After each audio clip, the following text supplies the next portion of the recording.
大家好，我係阿巢。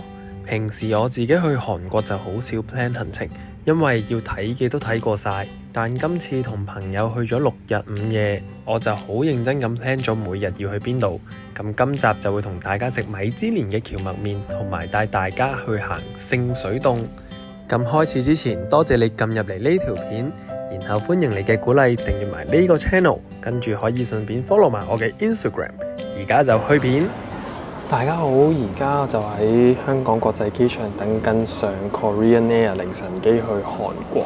其實係12點55分機，但係而家佢仲未開閘，咁所以就會喺度等一陣。事隔幾個月就再去返韓國。今次就會去啲我自己覺得係旅客會去嘅地方。咁同埋平時我去韓國就好少 plan 得咁 detail。咁我今次真係 mark 低咗每一日要去做啲咩，要去明洞、弘大、東大門、益善洞、仁寺洞等等，咁已經 plan 晒。咁所以到時就可以再同大家講下究竟我哋 plan 咗去邊度。咁同埋咧，非常之值得同大家分享就係我今次居然終於換咗個新嘅 DJI Osmo Pocket 3，就喺呢部啦，大家見唔見到？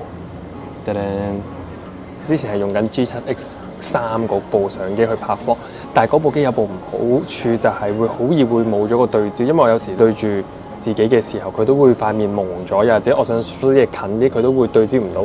咁所以終於的起心肝就換呢部機 ，study 咗好多，即係佢 Canon 其實都有出，咁但係最收尾睇落就揀咗 DJI 呢部 Osmo Pocket 3。咁其實啱啱第一次用就暫時 so far，我覺得都幾好。佢呢個自動對焦同埋個頭亦都唔係好大。咁就而家就等相機，咁就去韓國再拍今次成個韓國之旅俾大家睇啦。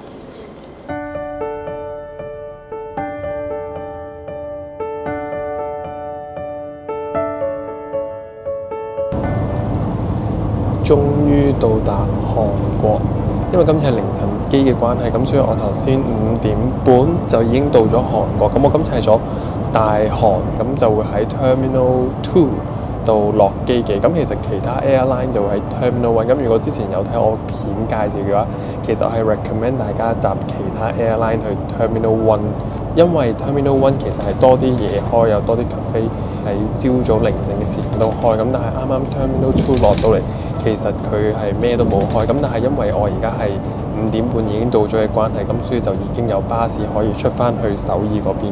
有朋友問我可唔可以搭機鐵，咁但係機鐵有個唔好處咧，就係機鐵淨係去到弘大嗰站。咁但係我今次係住江南，即係首爾嘅右邊，咁其實係去唔到。咁佢 maximum 去到弘大，即係如果你要去明洞、東大門嗰邊坐巴士係會比較方便，咪就係啲位係坐得非常之舒服嘅，即係呢種舒服過你飛機嗰啲位。咁我而家就出發去酒店先。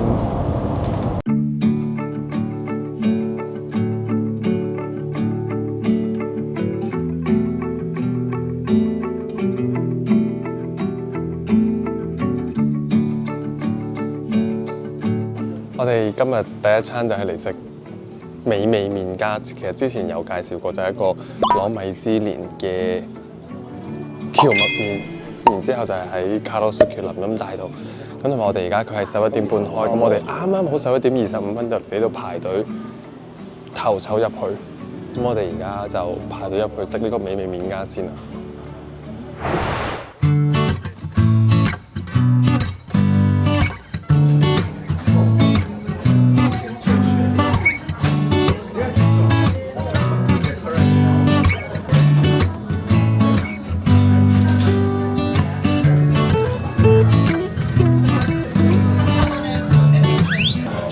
今次呢個美味麵家嗌嘅方法就係好似日本嗌拉麵嗰啲鋪頭咁樣，就係有部機俾你自己喺度撳篤完，咁就可以俾錢，咁你就坐喺個位等佢送上嚟。咁我哋就嗌咗，我哋有凍有熱，咁我就嗌咗個熱嘅蝦天婦羅蘇巴，15,000 won uni 嘅冷蘇巴就23,000 won，跟住佢有一個大嘅海鮮冷烏冬有晒 uni 有啲海鮮刺身嗰啲就18,000 won， 咁你仲可以加大。其實佢一份麵嘅價錢就大概13,000至18,000左右，咁你就可以另外再加唔同嘅嘢食。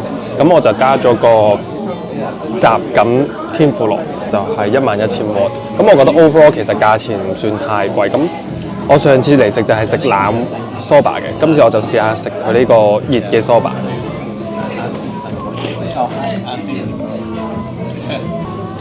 其實佢係好清淡嘅一個梳打嘅味，我自己係覺得凍係好食啲，因為我覺得中意食梳打煙煙韌韌咁，佢熱呢個 version 就會腍啲咯個麵，同埋佢個蝦係嗰啲非常新鮮，好鮮甜啊！你話點解佢係攞到米芝蓮？我覺得係因為佢成個食落去係一啲清清淡淡，唔會好濃。因為其實韓國嘢佢啲燒肉啊、嗰啲辣醬啊，全部都係好濃味。咁但係呢個梳打，我覺得佢係主打就係個味道唔會好濃郁。我自己就覺得佢嗰個湯嗰個梳打汁咧，就係比較淡味，同埋有少少鹹，有少少甜。咁就同我哋平時喺超市買到嗰隻濃味係唔同。11:25嚟到，其實已經有3、4組人都一齊喺度等緊。喺韓國人嚟講，其實呢間都頗出名，同埋大家都會嚟食咯。咁另外一個好咧，就係如果外國人嚟咧，佢係有英文 menu，大家唔需要驚睇唔明。同埋我揾到佢另一個味道嘅秘密就係咧，我啱啱食下咧，我突然之間食到一個柚子皮喺入邊。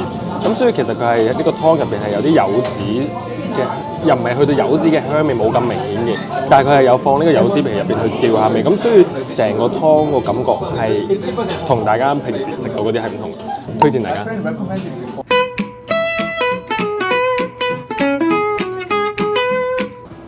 咦？揾下，揾翻個出口先。頭先食完呢個美味麵家嘅蕎麥麵，咁我哋啱啱出翻嚟呢條街。咁其實點樣嚟呢度咧？就係喺新沙站行過嚟大概5至10分鐘，咁就會到。咁其實佢就係非常之近，大家都比較，如果有嚟韓國都會熟悉嘅林蔭大道，就叫가로수길。譬如有 A-Land，跟住有 Gentle Monster。如果大家會嚟呢度 shopping 嘅話，就不妨去呢間米芝蓮蕎麥麵。咁而家我哋嘅 schedule 就係翻酒店，放低啲嘢，然之後就會再去聖水洞。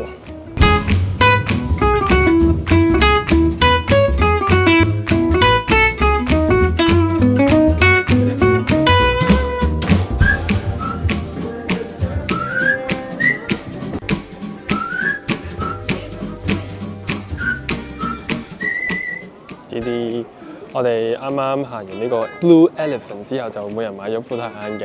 我哋呢副就89,000won，其實貴啲，因為佢平啲嗰啲款式就大概5萬won左右，就49,900。但係呢個我哋就覺得型啲，咁就買咗貴啲。低配版嘅 Gentle Monster 人人都俾得起嘅感覺，因為 Gentle Monster 而家都一副都要20幾萬won，即係千幾、1500、1600蚊港紙至少。而家呢個你又可以買到啲韓國 style 嘅太陽眼鏡，又唔會太破費。咁其實聖水洞呢個 area 喺地圖睇咧，就係位於首爾林篤心站同埋喺聖水站嘅交界嘅一個 area。咁如果你係 spend 一個下晝喺呢度行街，其實都幾多嘢睇，因為佢又有啲小店，有 coffee shop， 然之後有賣衫，幾適合嚟呢度 hea 下、行下、買下嘢、食下嘢去 coffee shop。同埋以前嚟聖水洞咧，我係嚟食炸豬扒多。以前同埋佢冇咁多小店，不過可能疫情過咗之後，佢多咗好多潮牌啊、品牌細 brand 入咗嚟，咁就其實一路行都好多韓國人。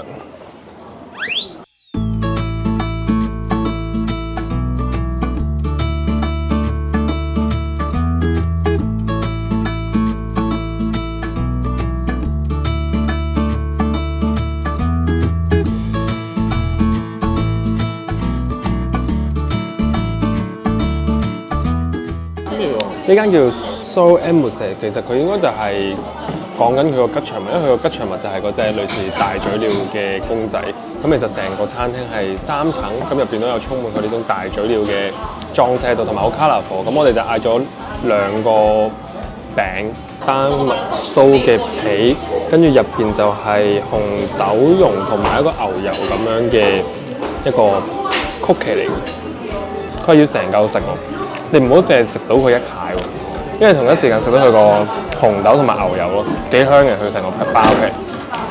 3個人就嗌咗一個朱古力，一個 strawberry milk tea。哦 ，strawberry milk tea 呢個就係 Seoul Latte， 就係佢嗰個signature佢話呢個。佢呢個 Seoul Latte 係冇乜特別，普通咖啡加奶就係。但係佢係打咗個星星，係話呢個係 signature。有冇特別啊？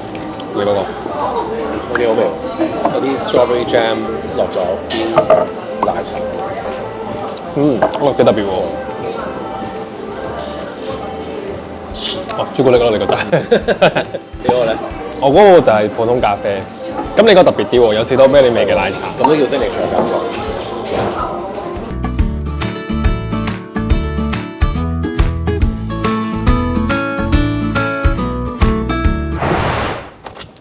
我哋頭先飲完咖啡，跟住我哋就過咗嚟呢邊係近一個聖水站嘅一個 area。咁其實聖水站呢個 area 咧就多啲潮牌嘅。咁我就嚟咗身後嘅呢一間叫做其實係 Martin Kim。其實我自己咧成日聽鄭金玲講話呢個佢好中意嘅 brand。咁但係我估呢個要入去睇下，我先知道係咪男仔都啱。聖水洞嘅分店。其實我哋行咗1分鐘就出翻嚟，因為真係買女裝，我以為係買男裝，因為佢係嗰啲中性牌子。咁我哋而家就行翻去另一條街，咁就可以睇下嗰啲潮牌啦。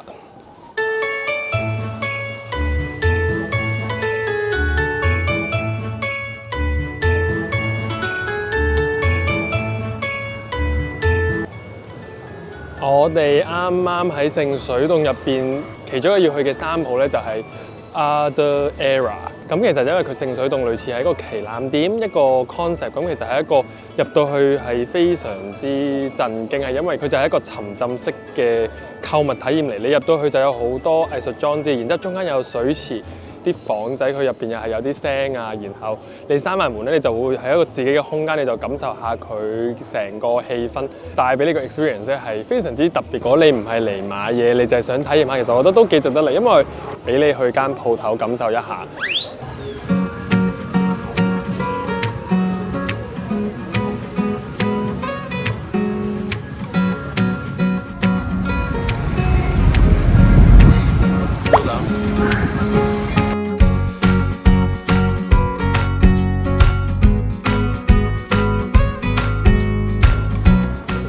另一間上去嘅 coffee shop， 但係因為我哋已經飲咗好多咖啡同埋食到好飽，所以就去唔到啦。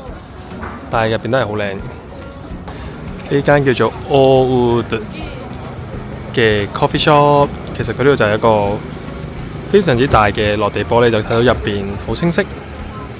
我哋經過呢一間韓國 brand 嘅洗頭用品嘅鋪頭，佢哋兩個又買嘢。人哋得幾樣嘢，最後一支嘅洗頭水都俾呢個人買埋。喺佢哋 shopping 緊嘅同時，我哋轉頭呢就會去我哋今日聖水洞嘅最後一個目的地，就係後邊呢間衫嘅鋪頭，好似叫做 LCSD。LCSD 係賣一個 mix brand 嘅衫嘅鋪頭嚟嘅。